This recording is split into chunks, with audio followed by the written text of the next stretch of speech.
ಬಚ್ಚಿಟ್ಕೊಂಡು ನಮ್ಮ ಮೇಲೆ ದಾಳಿ ಮಾಡ್ತಾ ಇರೋರು ಯಾರು ಅಂತ ಎಷ್ಟು ದಿನ ಯೋಚನೆ ಮಾಡ್ತಾ ಇದ್ವಿ. ಇವಾಗ ಗೊತ್ತಾಯ್ತು ಅದು ಬೇರೆ ಯಾರು ಅಲ್ಲ, ಡ್ರ್ಯಾಗನ್ ಅಂತ. ಆದ್ರೆ ಒಂದು ವಿಷಯ ಅರ್ಥ ಆಗ್ಲಿಲ್ಲ, ಆ ಡ್ರ್ಯಾಗನ್ ರಾಧಿಕಾ ಮೇಲೆ ಯಾಕೆ ಅಟ್ಯಾಕ್ ಮಾಡ್ತು?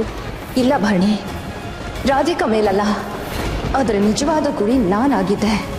ಯಾಕಂದ್ರೆ ನಾನು ನನ್ನ ಬಟ್ಟೆನ ರಾಧಿಕಾ ಕೊಟ್ಟಿದ್ದೆ. ಅದಕ್ಕೆ ಕನ್ಫ್ಯೂಸ್ ಆಗಿ ರಾಧಿಕನ ಎತ್ಕೊಳ್ತು. ನಾನು ಅದರ ಕಣ್ಮುಂದೆ ಬರ್ತಿದ್ದ ಹಾಗೆ ಅದು ರಾಧಿಕನ ಬಿಟ್ಬಿಟ್ಟು ನನ್ನ ಮೇಲೆ ದಾಳಿ ಮಾಡ್ತು.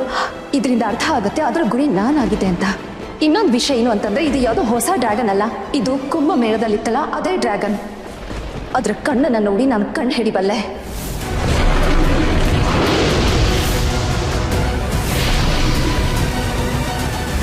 ಆದ್ರೆ ಒಂದು ವಿಷಯ ಅರ್ಥ ಆಗ್ತಾ ಇಲ್ಲ. ಆದ್ರೆ ನಮ್ಮ ಶತ್ರುಗಳು ಇದನ್ನ ನಮ್ಮ ಕಣ್ಣಿಗೆ ಕಾಣ್ದಿರೋ ಹಾಗೆ ಬಚ್ಚಿಟ್ಟಿದ್ರು. ಕುಂಭಮೇಳದ ದಾಳಿ ಆದ್ಮೇಲೆ ಅದು ಕಣ್ಮರೆ ಆಗೋಗಿತ್ತು. ಆದ್ರೆ ಈಗ ವಾಪಸ್ ಹೇಗ್ ಬಂತು?